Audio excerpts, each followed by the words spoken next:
Let's bring in Damir Arsenijevic, activist and protester, joining me from Tuzla, northeastern Bosnia. We were focusing there, Damir, on mainly Sarajevo, but Tuzla's seen an awful lot of protests, and some of it is because big industries have shut down.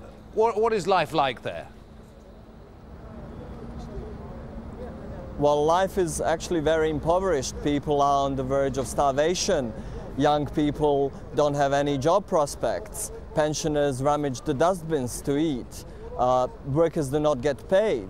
Situation is horrible. I mean, shapeless future. And people stood up against this shapeless future to take the future into their own hands and create a new possibility. And this is what happened in Tuzla yesterday. The government resigned, and that's a new possibility now.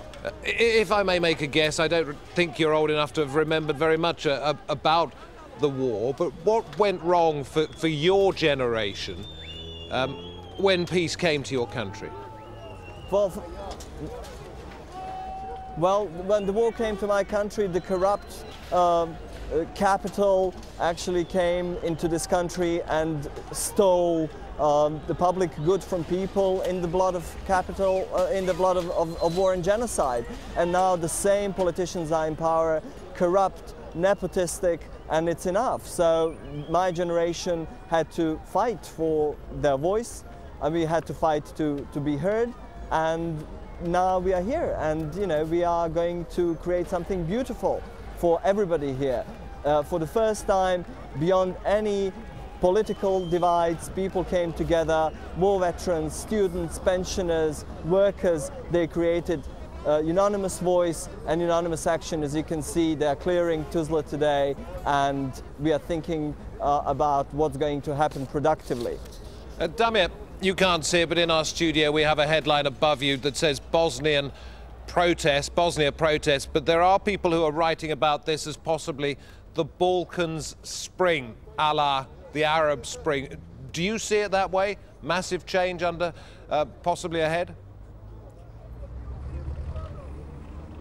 I see it as a much larger thing than one season. I think that spring can be very brutal and cruel, but what's going to happen for the rest of the seasons? I see it as a new possibility. I see it in solidarity with all the disgruntled people who are called scum, who are called worth for nothing, and all of us have been just abused and brutalized for a long time throughout the world, and this is in solidarity throughout the world. So we are creating a new possibility, not just for one season, but for the years to come. Damir Arsenijevic, thank you very much for talking to us here on Al Jazeera.